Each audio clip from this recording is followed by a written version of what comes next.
Bom, nós estamos aqui, então, começando mais uma gravação para o nosso curso intensivo de Direito da Guerra. Tá? Nessa primeira parte da gravação hoje, nós vamos fazer uma revisão. Né? Essa revisão vai ficar hospedada lá na nossa plataforma do Hotmart. O professor viu a necessidade de discutir alguns conceitos gerais, que são bases da disciplina, sem os quais a gente acredita que mesmo que o aluno esteja muito afiado, ele vai ter um pouco de dificuldade para entender, principalmente no que tange ao direito internacional humanitário, que é a estrutura da Cruz Vermelha, que ela é muito complexa, realmente. Né? E a gente vai falar sobre isso. Vou falar também na revisão sobre a natureza jurídica, né, do direito de matar durante um conflito armado. E nós vamos levar dessa forma. Depois nós tentaremos abordar um ou dois casos, se der tempo, e vamos encerrar a nossa gravação de hoje com pelo menos um dos casos estudados, tá bom? Eu vou agora pedir a permissão dos senhores e das senhoras para dividir a tela. Vamos, então, dividir esta apresentação que os senhores estão vendo aí, tá? A gente continua no estudo dos casos de 7 a 13, né, porque nós não conseguimos terminar na última aula, e a revisão que vai entrar antes da gente abordar os casos. Tá? Então, a aula de revisão, nós vamos falar, basicamente, sobre esses dois aspectos aí. Tá? Vamos falar um pouco sobre a guerra e sobre o direito internacional. Tá bom?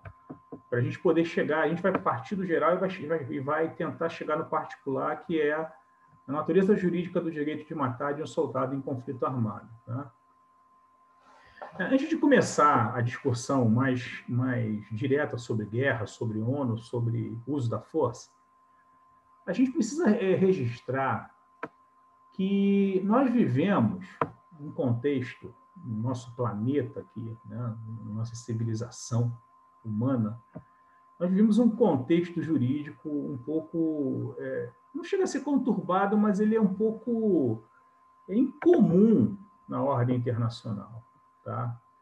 Nós sabemos que quando a gente vai fazer análise de um ordenamento jurídico nacional, a gente encontra dentro desse ordenamento jurídico nacional o documento chamado Constituição, né? Que é, digamos assim, a norma fundamental, segundo Kelsen, né, que dita todas as decorrências para a formação do ordenamento jurídico. Né, de modo que, dentro de uma estrutura hierárquica, a Constituição ela vai ditar aquelas regras, né? Ela dita regra para fazer regra, ela dita regra de conduta. Então, isso é uma coisa específica, né? Se a gente for analisar, principalmente sobre o olhar da teoria pura do direito. E, curiosamente, aqui no nosso país, os grandes juristas, principalmente, eu já ouvi alguns ministros do STF criticarem muito, né, a teoria pura do direito, falar que a teoria pura do direito foi uma teoria que respaldou o nazismo, que pega a norma e a norma é fria, que o que importa é a norma, que o valor da norma não tem relevância e que isso é um absurdo. Na verdade, prezados, com toda a propriedade, eu falo para vocês que só fala isso quem não entendeu a teoria pura do direito. Tá? Só fala isso quem não teve paciência de ler a teoria toda, né, de entender ali o que o Kelsen tenta passar para a gente. Né? Porque quando você vai realmente analisar essa teoria de uma forma didática, de uma forma acadêmica, de uma forma bem tranquila, com a mente aberta, você vai ver que o Hans Kelsen, ele basicamente ele conseguiu, né, tirar toda aquela mística, né, que envolvia o direito e tentava relacionar o direito com outras disciplinas, como a sociologia, como a psicologia, essas ias todas aí, né, que foi isso que praticamente o movimento positivista, né, com a escola... esqueci o nome do lugar, mas eu vou lembrar até o final. Viena, não, acho que foi a escola de Viena.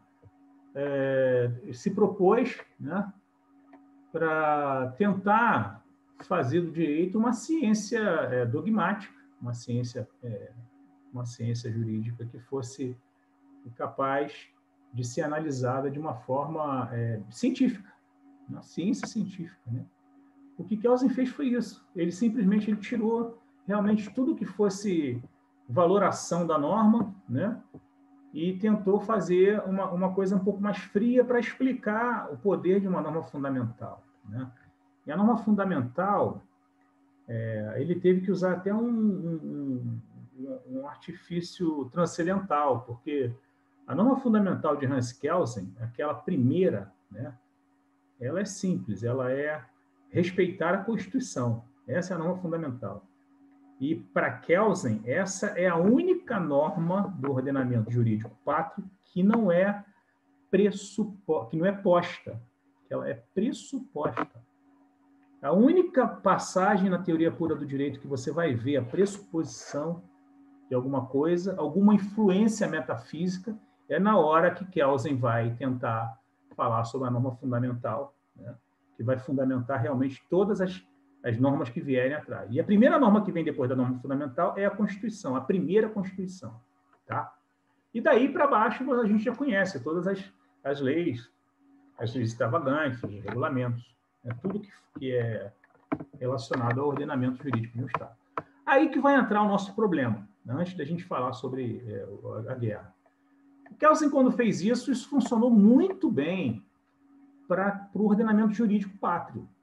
Muito bem, porque esse esquema piramidal de Kelsen, ele está relacionado a um poder de coerção que o próprio ordenamento jurídico tem, né?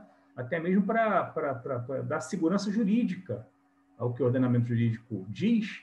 Existe a necessidade do Estado concentrar o monopólio da força, né? O Estado concentra o monopólio da força para tentar manter a ordem pública do ordenamento jurídico, né?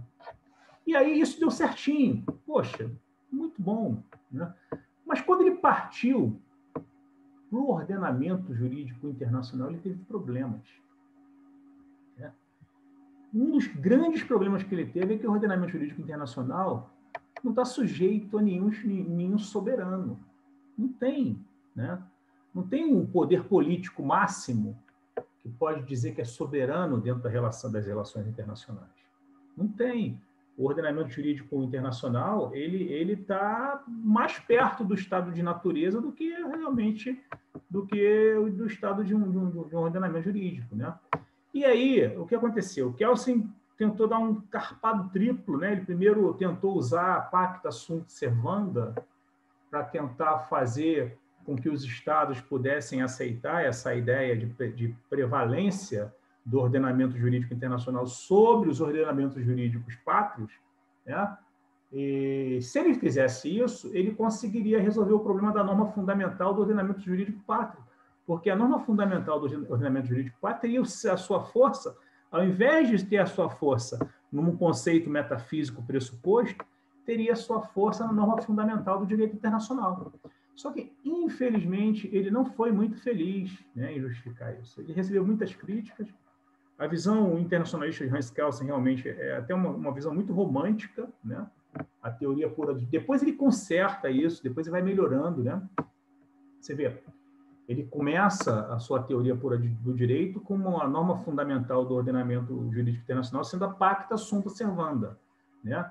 Vinculando, então, os estados aos pactos que são realizados. Quando ele vê que isso não dá muito certo, ele reforma a teoria e coloca a norma consuet sunt servanda, ou seja, o Estado é escravo do costume. E daí ele consegue, então, desenvolver com mais propriedade o que ele queria, que é tentar achar uma equalização para a norma fundamental do direito internacional. Mas ele não consegue. Aí, o que acontece hoje? Por que a gente vê tanto problema como esse que foi citado no seminário do TPI hoje, quando você vai justificar, então, a regulamentação de um tratado internacional importantíssimo como o Estatuto de Roma, né? Por que, senhores e senhoras? o nosso mundo, o nosso planeta, preza pela teoria dualista, tá? Da ordem internacional. Né? Kelsen queria, pela vontade dele, que prevalecesse a teoria monista. Né? A teoria monista seria o seguinte: a ordem interna do Estado estaria vinculada à ordem internacional com a primazia da ordem internacional. Isso resolveria o problema da norma fundamental, que a norma fundamental da ordem internacional seria, então, o ditado para o que fosse ser feito na norma, seria a inspiração para o que fosse ser feito na norma jurídica do ordenamento jurídico nacional. Ele não conseguiu, então, né? E o que prevaleceu, ou seja, pela teoria monista, a ordem jurídica interna ela teria uma relação direta com a ordem jurídica internacional. E isso causaria uma harmonia, né? Porque o que acontece no mundo hoje é anarquia. Não tem harmonia porque o que prevalece na ordem jurídica internacional não é o direito que prevalece. O que prevalece na ordem jurídica internacional é a política. Né? Então, por isso que a gente tem um ordenamento jurídico internacional muito difícil, plural, contestado, não é muito uniforme, às vezes você tem costume com gente que não é respeitado, às vezes as pessoas os estados não respeitam tratados, né? O Brasil é um bom exemplo, não está respeitando o que ele tinha que fazer, né? O TPI já tinha que estar regulamentado há muito tempo, mas por questões de política não se regulamentou ainda e pode tomar uma chamada, um puxão de orelha do TPI a qualquer momento. Então, basicamente, o que faz com que isso ocorra é essa inconsistência da teoria dualista do ordenamento jurídico internacional. Pela teoria dualista, existem dois ordenamentos jurídicos, o pátrio e o internacional, e um não tem relação com o outro. Ou seja, o Estado não tem a obrigatoriedade de, como Estado, pela sua soberania externa, ele não tem a obrigatoriedade de se vincular a nada, ele se vincula de forma voluntária. O que vige nas relações internacionais hoje para a construção de ordenamento jurídico é a voluntariedade dos Estados. Né? A gente vê que o próprio direito de Genebra está assim, muitas coisas o Estado tem que se propor, né? Tem porque é soberania, né? Aquela questão de Westfália, né? Que surgiu como ente soberano depois da paz de Westfália e dentro das suas fronteiras territoriais. Eu vou falar para vocês uma coisa que está acabando com isso, né? E que vai ser tema de uma palestra bônus que eu vou dar para vocês. O cyberespaço está arrebentando com isso, com essa questão boçal e soberana do Estado. Né? O cyberespaço está acabando com isso. O cyberespaço vige na pós-territorialidade. A soberania do cyberespaço não é avocada por nenhum Estado.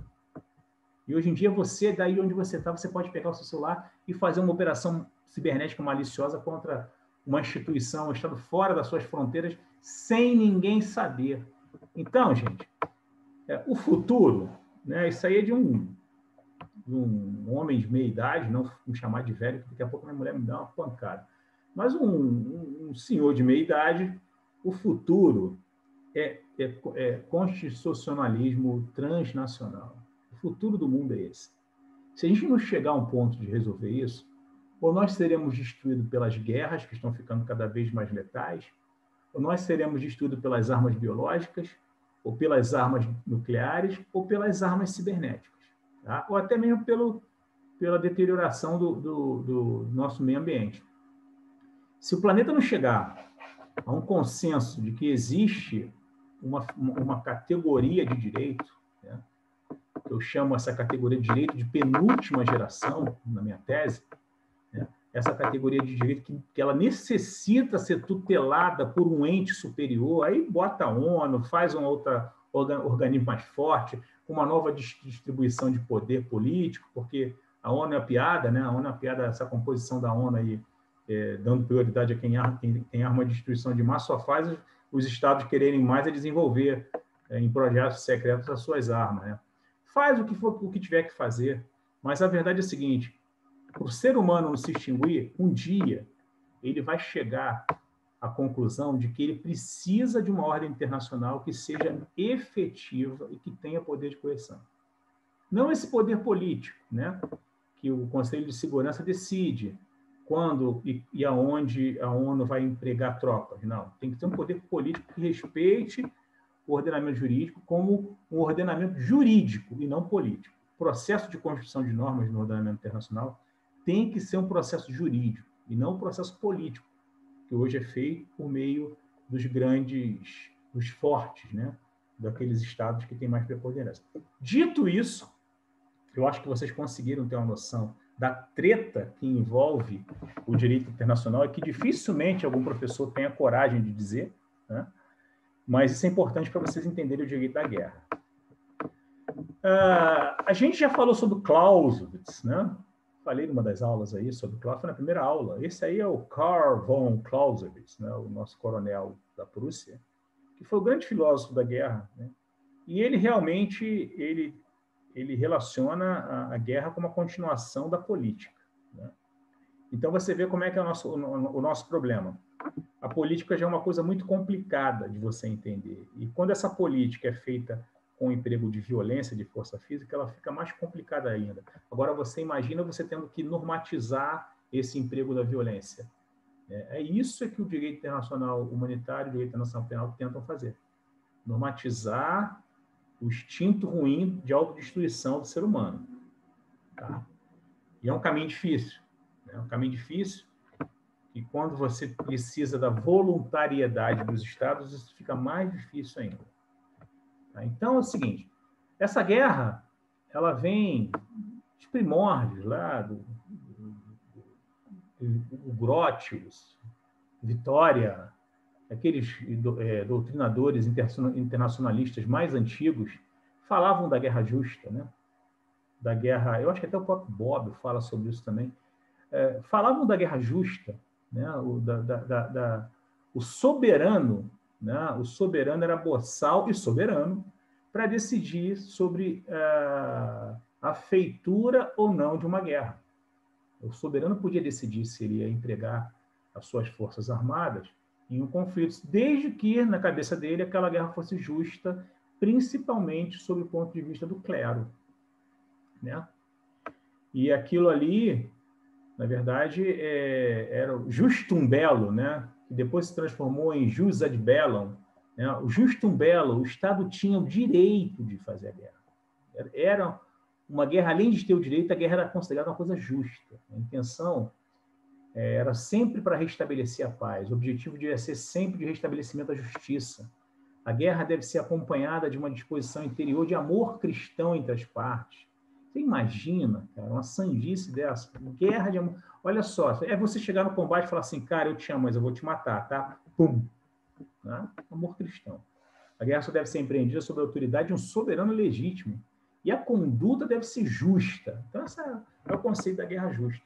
Isso durou um bom tempo, tá? A gente vai ver agora aqui nessa linha do tempo que eu preparei para vocês, né? Esse conceito de guerra justa veio de 300 AC a 150 AC, né? E aí vem, né, nesse interregno aí, de 150 a 1648, vem a Paz de Westfália, né, que faz, então, com que o território do Estado seja reconhecido como evidência de soberania, né? E isso diminui, então, o ânimo de beligerantes entre os estados, porque antes disso era quase estado de natureza. O cara tinha um exército mais forte, ele falava, eu quero a tua cidade, se não der, eu vou sentar o pau, e entrava e pegava na mão grande. Porque não tinha nada marcado, era condado, era reinado, era ducado, era, né, tudo água e dessas coisas, mas não tinha uma identidade étnica, cultural, econômica, social, né? Westfália vem fazer isso, vem começar a fazer isso, né? Vem começar a construir, né, essa unidade nacional, né? E vem começar a reforçar esse sentido de soberania. E aí a guerra perde um pouco o seu valor, Mas entre 1648 e 1928, muitas guerras idiotas aconteceram também sob a bandeira, né? De expansão territorial, né? De contendas religiosas, econômicas, muito egoísmo econômico nessa história, até que veio a Primeira Guerra Mundial, que foi uma carnificina terrível, né? Aquela guerra de posição, a guerra de trincheira, né? Onde a barbárie chegou quase no seu nível máximo, né? Nós achávamos que a Primeira Guerra Mundial era o nível máximo da barbárie, até aparecer um cara chamado Adolf Hitler, né? Então, isso trouxe para a guerra uma barbárie maior ainda. Mas teve um evento interessante em 1928, que foi o Pacto de Briand-Kellogg, né? Que foi o Pacto de Paris, né? Que foi o pacto que começou com poucos estados ali renunciando à guerra e acabou virando um costume internacional, né? A sociedade internacional toda se voltou para esse pacto e assinou depois aí renunciando o recurso da guerra como meio de solução de controvérsias com outros estados, tá? E isso, então, em 1928, não foi suficiente para evitar a Segunda Grande Guerra, né? Alguns estudiosos militares dizem que não houve, na verdade, né, uma primeira e uma segunda guerra, né? Houve uma grande guerra, né, entre a primeira e a segunda, e com um pequeno, digamos assim, interregno de paz, né? Um acordo de paz, uma pacificação nesse. Na verdade, o que levou a Alemanha a fazer a Primeira Guerra depois foi um dos motivos que continuou, perdurou para se fazer a Segunda Guerra lá, que vocês já estudaram isso na história, foi terrível, principalmente com o genocídio dos judeus e dos ciganos perpetrado pelos nazistas, né? Aí veio, então, 45, encerramento da guerra, né? Aliás, a guerra é 48 que encerra, se não me falha a memória. Não, 45. 48 é o Estado de Israel. A guerra se encerra. Então, depois vocês veem qual foi o ano. Mas acho que foi 45. Ela começou em 39 e foi até 45. Com a bomba atômica de Hiroshima e Nagasaki, né? Ela se encerra e a sociedade internacional, então, fica preocupada com as atrocidades que foram cometidas, né? Fica preocupada com as barbáries que foram cometidas na guerra e principalmente com os genocídios. Aí vem a Declaração Universal dos Direitos do Homem, vem a Carta da ONU, né? Vem a Convenção contra o Genocídio. Ou seja, existe, então, uma movimentação na comunidade internacional na direção do princípio da humanidade. O ser humano finalmente descobre que é ser humano, né? Que é uma raça biológica, é uma espécie biológica que não precisa ficar se extinguindo, né?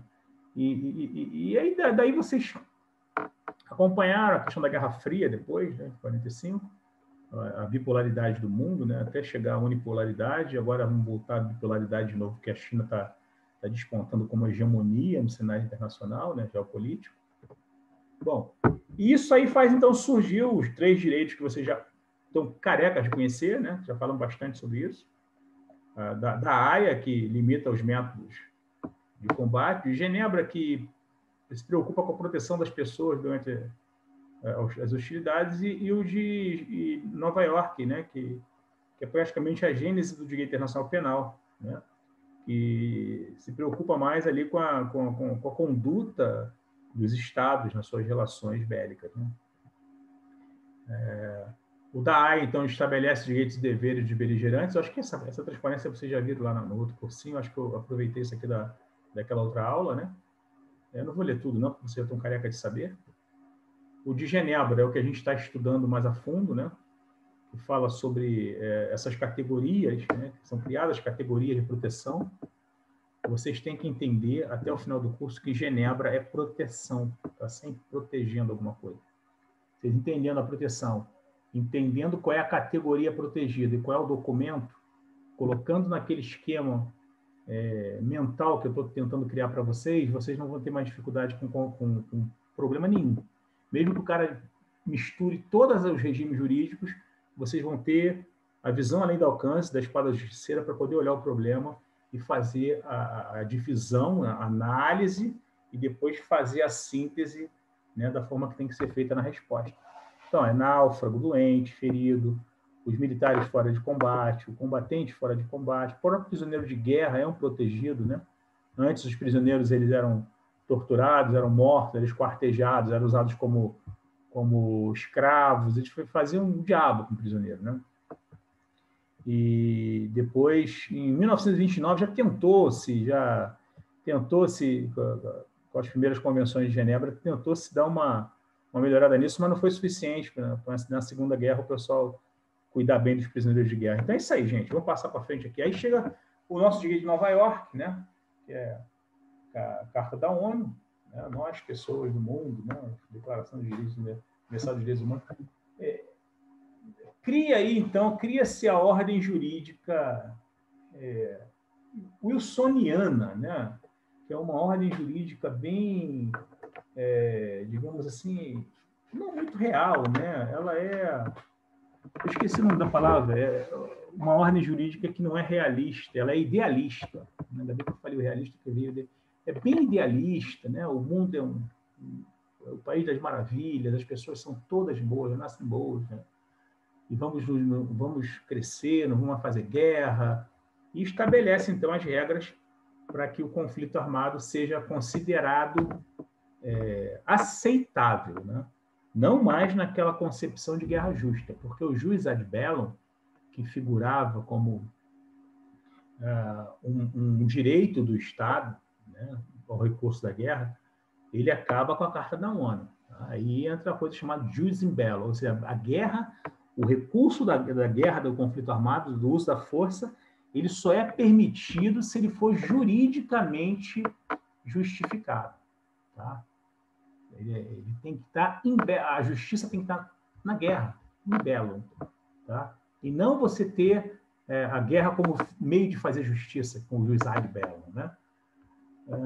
E aí vem então, né, o conflito armado. Isso aqui é um esqueminha que eu passei lá no curso para vocês, que vai da contenção até o emprego da força, né? Início das hostilidades, aí fala sobre a questão da declaração da ausência de guerra, que eu não sei porque que eu coloquei isso nessa aula, mas já que está aí, vamos falar, né?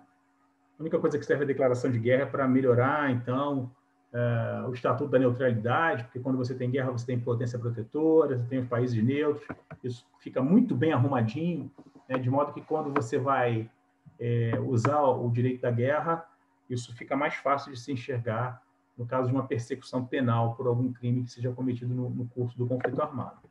Tá? Isso aqui eu também já falei, que é o Tratado de Paz, de Belate, não tem nada a ver, mas isso aqui que eu queria. Ó.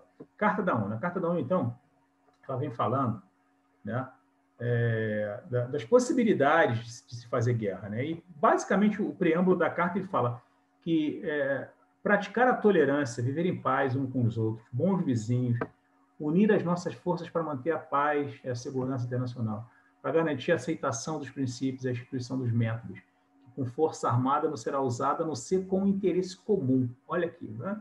A gênese da natureza jurídica do nosso direito de matar no juiz em belo está quase aqui, né? Isso aqui é o convite ao mundo da Alice, do País das Maravilhas, andando com aquele coelhinho, passando, olha que mundo belo, olha como tudo é bonito, né? Como se fosse fácil escrever um negócio desse e depois cumprir.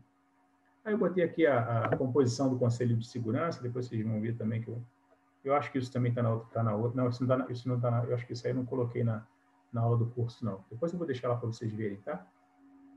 São 10 membros, né? 5 permanentes e 5 rotativos, né? Não, calma aí. 1, 2, 3, 4, 5, 6, 7, 8. Não, são 15 membros, desculpa. 5 permanentes e 10 rotativos, né? Ficam se revezando. Tá? E mais os 5, vocês sabem que os 5 membros permanentes têm aí a prerrogativa do veto. Né? Então, a resolução, se não for aprovada por unanimidade nesses 5 membros permanentes, nem adianta perguntar lá para os membros rotativos que ela não vai ser implementada. Tá?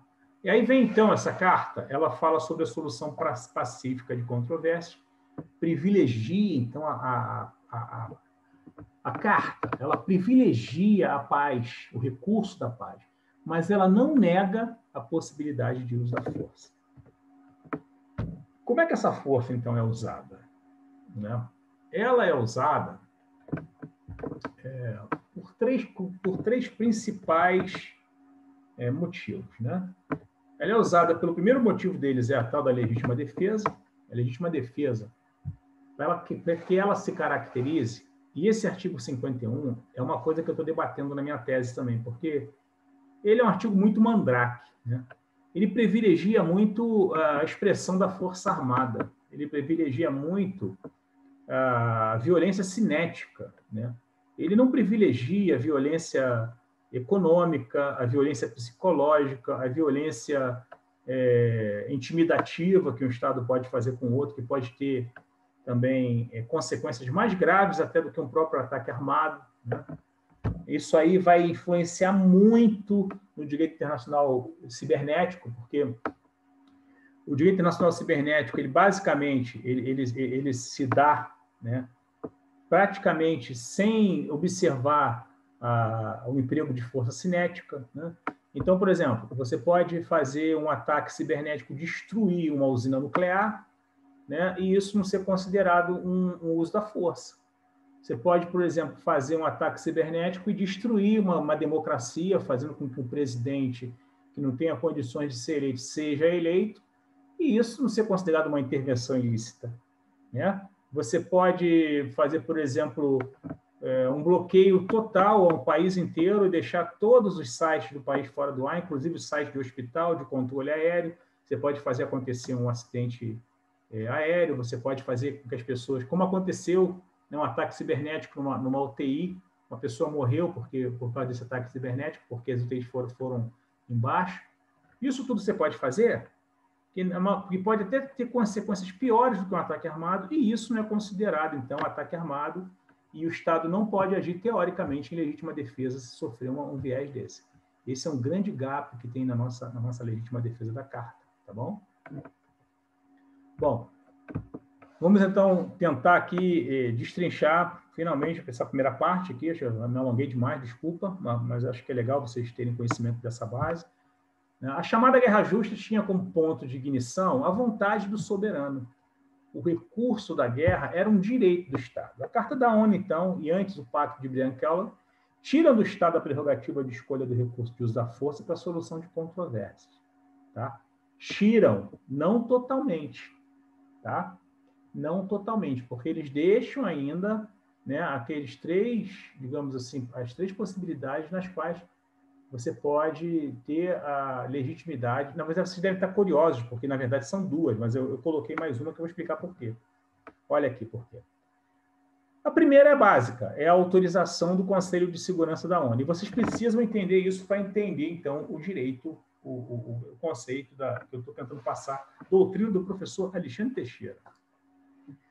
A ONU, ela sempre, quando ela coloca, o Conselho de Segurança coloca uma resolução de emprego de força armada, ela está tentando proteger um interesse vital da sociedade internacional, naturalmente voltado para a manutenção da paz e da segurança internacional.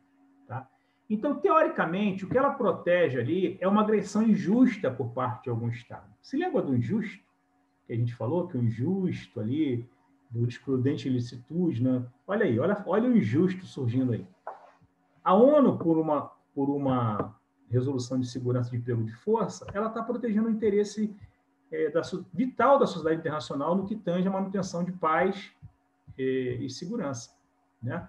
Provavelmente, algum membrozinho do clube ficou nervoso, fez uma besteira, está criando... Porque qual é o problema da ONU? Qual é a grande neura do Conselho de Segurança? É não deixar que uma crise local possa escalar para um conflito armado generalizado, como foram as primeiras grandes guerras. Então, por isso é que tem essa tutela, gente.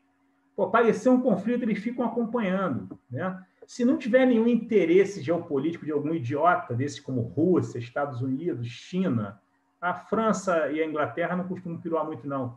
Os três brigões são esses aí. Se não, que ficam brigando pelo poder, né? Se não tiver nenhum interesse... Cara, acabei de falar, idiota, e botei 3 estados, agora eu vou ser processado. Estou ferrado. Se não tiver nenhum interesse desses caras, o que acontece? Eles ficam vendo ali, se eles perceberem que aquele negócio pode escalar, tem o potencial de escalar para uma crise internacional ampla, né? Pessoal, deixa eu falar para vocês. Se houver terceira guerra mundial, vai ser a última coisa que vai haver no mundo. A extinção chega, velho. Tá? Porque o que se tem de arma biológica, de arma química e de arma nuclear fabricada por essa galera, né? Se eles usarem um ânimos beligerantes com raiva, se forem assessorados com raiva, a gente acaba com o planeta, cara. Então, a tentativa de se manter a paz e segurança internacional a qualquer custo é uma coisa até que é louvável do Conselho de Segurança, né? Por isso até que ele tutelou no TPI, né? Ele tutelou o crime de agressão, né? Ele é o legitimado ativo, né? Ele é o legitimado ativo para propor, né, uma ação de crime de agressão. Aliás, depois eu sugiro que vocês leiam de ponta a ponta a emenda de Kampala. Tá? O Aras falou sobre ela hoje, mas é uma coisa bem interessante. Que criou, então, aí, foi dificultoso a criação, a tipificação do crime de agressão, né? E é importante para a nossa matéria. Depois a gente vai falar disso nos exercícios mais à frente. Então, o que acontece? Existe essa tutela, né? Mas por trás disso, existe também um sentido de legítima defesa da ordem internacional. Entendeu? Existe um sentido de justiça por trás dessa resolução, porque ela busca uma situação de volta à paz. E a volta à paz no contexto internacional é justiça. É a forma que a gente tem de fazer com que esse ordenamento plural que existe, totalmente fragmentado, tenha um respaldo de coerção. Entendeu? A outra é a legítima defesa. Eu coloquei também aqui a autodeterminação dos povos, que pode aparecer por meio daquela questão do conflito armado, da guerra de libertação nacional. Aquilo ali também é um motivo justificado pela ONU, tá? De emprego de força por parte de um Estado que esteja sendo subjugado por ocupação, ou de uma colônia, né? Ou então de alguma etnia que esteja sendo massacrada dentro do contexto territorial, que controle uma determinada parte da porção do território. Isso aí também é justificável para a ONU, o emprego de força. Tá bom? Vamos lá, então. Finalmente, para a gente poder terminar aí com o cafezinho, né? Natureza jurídica do direito de matar de soldado. 3 possibilidades e suas considerações. Eu coloquei 3, mas botei a Guerra de Libertação Nacional seguindo também o sentido de legítima defesa. Tá? Eu botei um aqui, mas não é um tracinho, tá? Só tem isso aí. Legítima defesa, que é a resistência a uma agressão injusta, e intervenção da ONU em defesa da paz e segurança nacionais. Né? Isso tudo dando, então, a natureza jurídica do direito de matar. Aí eu coloquei uma natureza subjetiva, né, focada mais no agente que está matando, no soldado, né, que está executando a conduta de matar, né, e subjetiva eu coloco, então, a natureza de legítima defesa, né, usando a defesa justa contra uma agressão injusta, similar à natureza jurídica da legítima defesa no direito interno. E botei também a natureza de cumprimento do dever legal, se militar ou outro tipo de combatente, quando existe autorização da ordem jurídica internacional. Tá? A natureza jurídica é similar também ao direito interno, mas respaldado pela ordem jurídica por uma resolução do Conselho de Segurança. Tá bom? Principalmente para ações de ataque durante o exercício da legítima defesa. Aí você entenda a legítima defesa como a legítima defesa própria ou a legítima defesa da ordem internacional por meio de uma resolução do Conselho de Segurança. Tá bom? E a objetiva, que é mais genérica, que é, então, a natureza de legítima defesa. Né? A ordem internacional, ela se movimenta para se defender do injusto ali, face a um dos seus estados ali beligerantes, né? E o Estado se movimenta para se defender de uma agressão também injusta. Né? E daí vem, na visão do professor Alexandre Teixeira, pode falar que eu fiquei maluco e fiz doutrina com vocês. Se alguém quiser contestar, a gente está pronto para o debate. Aí vem, então, a natureza de legítima defesa por trás de todo esse direito de matar que o soldado tem. Sacou? Gente, é isso aí.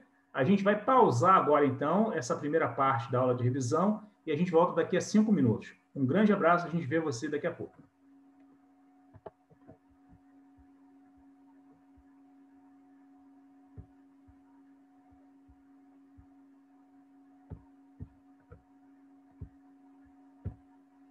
Como sempre, o professor com problemas.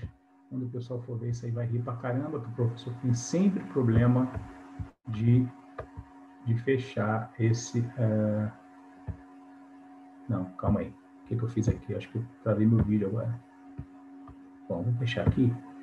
E fecha tudo e sai. Pronto. Pessoas que estarão vendo esse vídeo depois, não zoem do professor. Eu nunca consigo pausar isso. Pausei agora. Até daqui a pouco.